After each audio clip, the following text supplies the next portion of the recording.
kooxda al-shabaab ayaa waxay dad ku dileen kuwa kalena ku afduubteen deegaanka caad oo ka tirsan degmada Xardheere ee gobolka Mudug.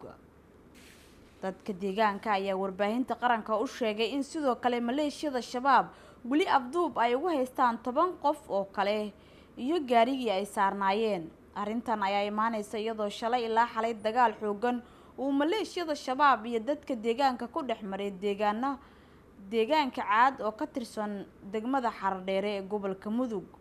dagaalka ayaa ka dambeeyay kadib markii kooxdaasi al-shabaab ay ku amreen dadka deegaanka inay keenaan caruurtooda si loo dagaalgeliyo iyo inay bixiyaan lacago baad ah.